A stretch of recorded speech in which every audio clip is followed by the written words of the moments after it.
You know, when we talk about interaction design, often a lot of people like go into their pocket and pull out a phone or some sort of device or any device they have on them. But I think without humans, there's nothing interesting to talk about. I think we specialize with devices that have a screen because they're nearly ubiquitous now. The most common one actually is the mobile phone. We went from 0 in the late 80s to over 5 billion earlier this year. So that's the biggest shift that ever happened. Interaction design really implies that what we design as our man-made objects is only complete when there are people who are using it.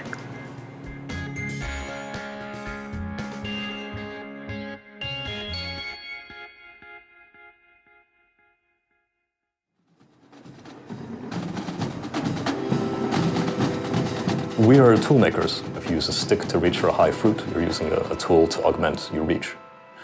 And likewise, every piece of consumer electronics that we've made, every piece of software that we've made, every service that we use, right? These are all augmentations of our abilities as humans.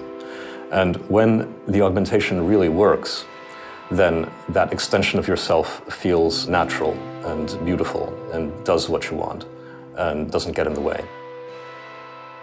Unfortunately, a number of technological products that we sort of use, they require our constant attention, and they have these sort of annoying beeps, and they sort of ask for our attention all the time. So something that can do its own thing, disappearing in the background is great.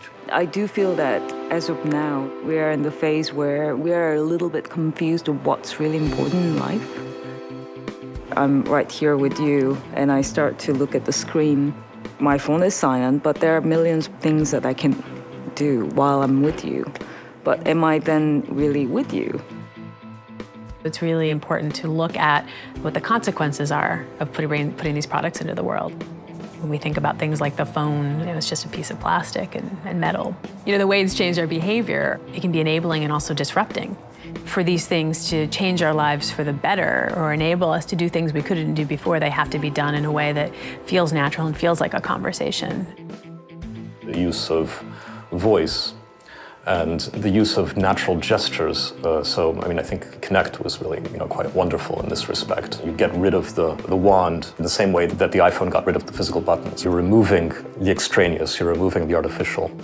Everything that you touch on a screen feels glossy. It's all the same. It's touching glass. And we often try to imbue texture into that and make it feel like something else. When we start to use haptics, they give physical vibrotactile feedback. We can start to feel the difference in different kinds of touches and get to give different kinds of feedback. And then we can complete that visual metaphor with tactile feedback as well. I think everybody is a little too fascinated with making interfaces that look like they can be touched. I find it kind of ironic that we're trying to make digital things look a little too real. See how long that lasts. Analog can be wonderful. What's not wonderful is fake analog. It's a little tragic how everyone is trying to translate print onto digital format. What we will see at some point is for someone to take the medium and do something that's appropriate and magical and enhances the experience. And what interaction design really does is make those experiences natural and make them much more about the content or the experience or what we're trying to do and less about using a device, using a screen, using an application. Let's make it about the content, not about the chrome, as they call it. Chrome is devoid of meaning, aside from just a signal of what metaphor is being used. And every time you see it after that, it's just noise. Whereas the content is always real. Pictures, movies, stories, these things will never go out of style. So bridging that somehow, right, making use of the knowledge, the latent knowledge and the metaphor without imitating it, I think is the sweet spot.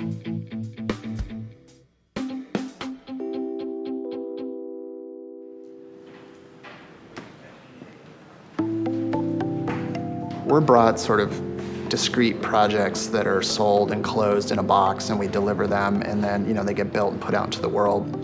And the reality is most things are really living systems, living documents. They go on and they almost immediately change.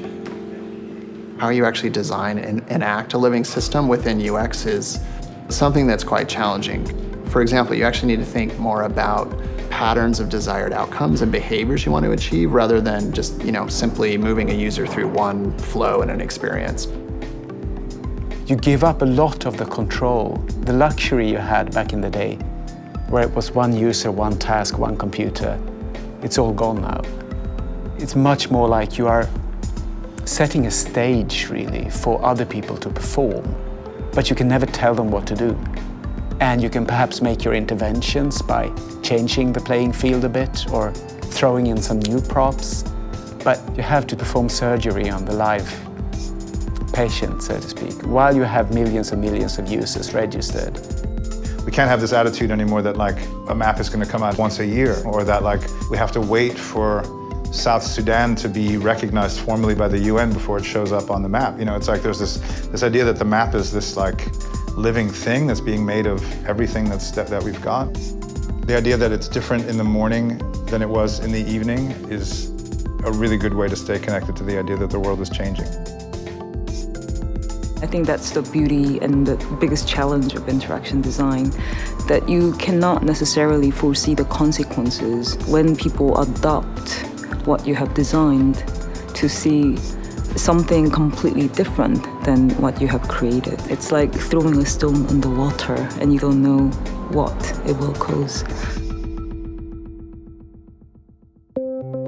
Interaction design 5 or 6 years ago meant solving and thinking through kind of choreography of information and feedback and interfaces around a product. But the big step was going from thinking about it as being contained in each of those things to now thinking about it as something that exists across them.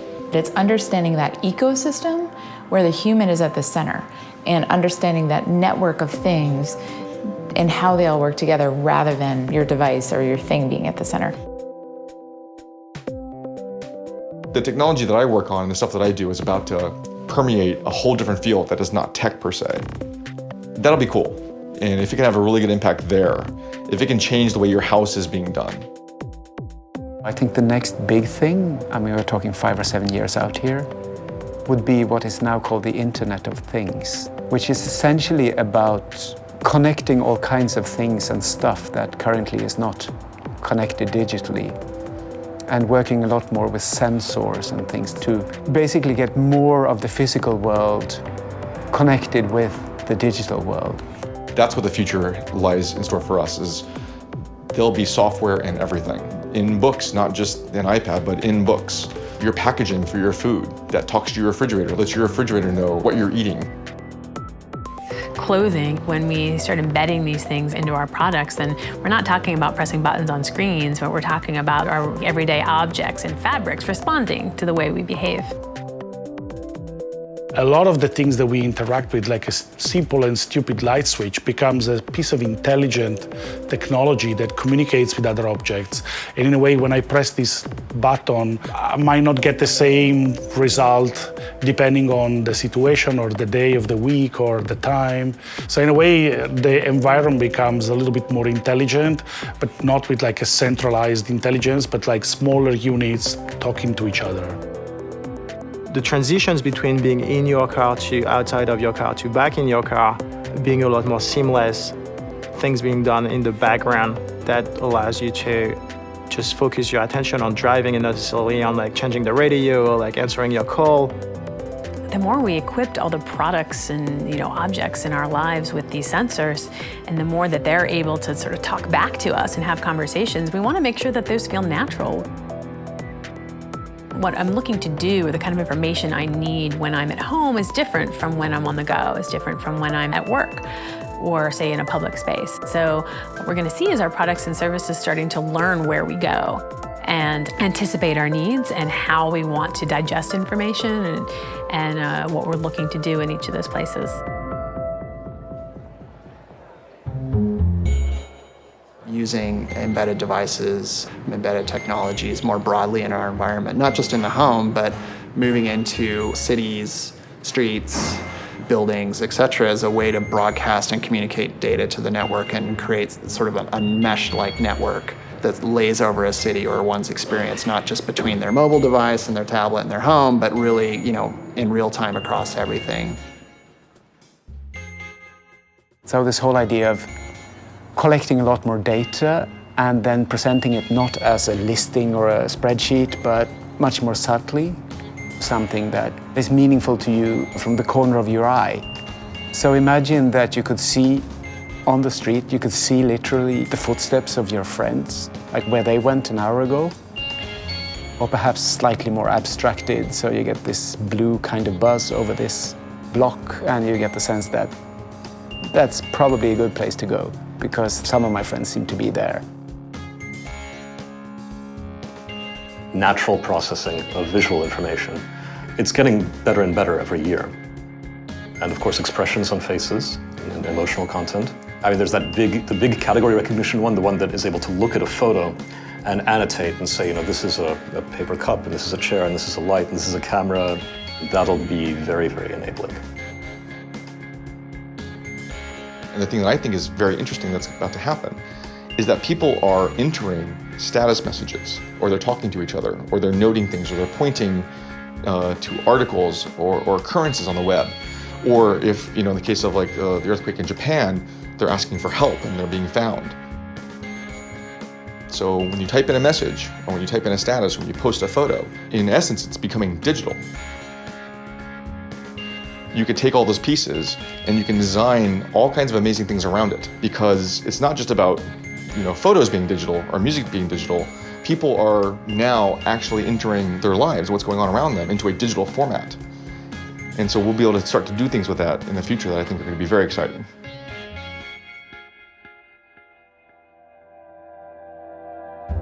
Interaction design is at a pretty interesting inflection point right now. A lot of the models and a lot of the ideas and a lot of the principles are in place. And a lot of the hard work today is not just commercializing them so that we can rent a movie or that we can hold up our phone and find out what music is playing in a bar, but figuring out how to drive them to more and more mundane, meaningful parts of our lives. Things like energy, it's a fascinating field that interaction design, I think, is starting to really penetrate. You can't really rearrange the grid that easily. You can't really move buildings and apartments and subway stations around, but you can build a shared layer on top of it through behavior and through the right contextual information that can really shift the way we use those resources. It's also going into the medical industry, wearable devices to track your heart rates and activity you do. All that kind of stuff I think is really, really exciting and amazing. Moving healthcare from a place of being this one-time visit with a doctor where you simply go in only when you feel sick or you sort of have an ailment, to this perpetual ongoing thing and this ongoing conversation in a very lightweight way. You might be able to help frontline health workers, people who don't have a great deal of training. Why couldn't you take a picture of it, take a sample of it, and have the rest of the complexity of that all hidden, but that immediate piece of information when you need it? But the network is sampling the world and knowing what's cropping up where and able to match and find patterns and anticipate outbreaks of diseases. We're not just trying to sort of take those disruptive technologies I was talking about and push them out to the periphery. We're trying to now collect out of the periphery a much richer set of what's going on in the world so that we can learn as a society and optimize and evolve the right systems and services. All over the world, things are changing at a speed that is both terrifying and exhilarating. I think one of the exciting things about the design industry and the creative process is that they can help. And I think what we need is for designers who can be embedded in the topics that are really, really important right now, and for there to be a better synergy between design and business design and social change design and entrepreneurship. They can't solve them on their own, but they can certainly help us to come up with more creative solutions. That's the next big, exciting, fun thing, I think, and have a huge positive impact on that, on people's lives. One of the things that I think emerges as a byproduct of all of this intensive connectivity is there's a superorganism building up in which humans are no longer at the top of the food chain in some way. This whole idea that we would all actually be connected, like it's actually happening.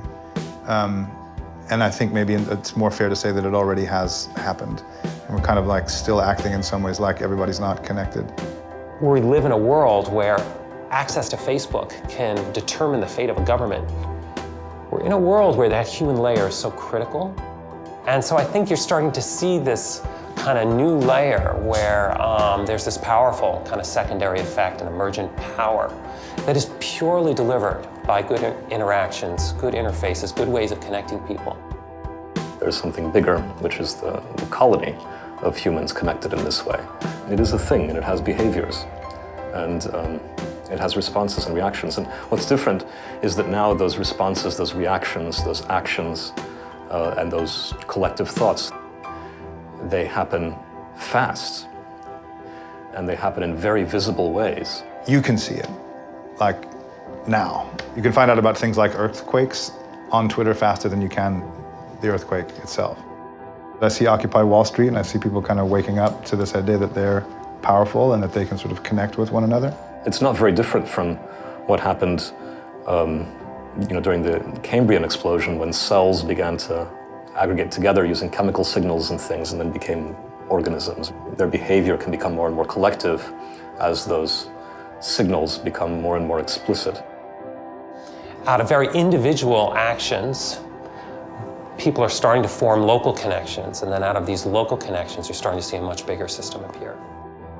We'll look back one day on things like flash mobs, and for that matter, the revolutions in Egypt and in Tunisia and so on, as early displays of collective behavior mediated by these new, lighter weight, more ubiquitous, much, much faster and richer mechanisms for connectivity. We're part of something bigger. And I think many of us are not aware of the extent to which we're a part of something bigger and not entirely just our own selves anymore.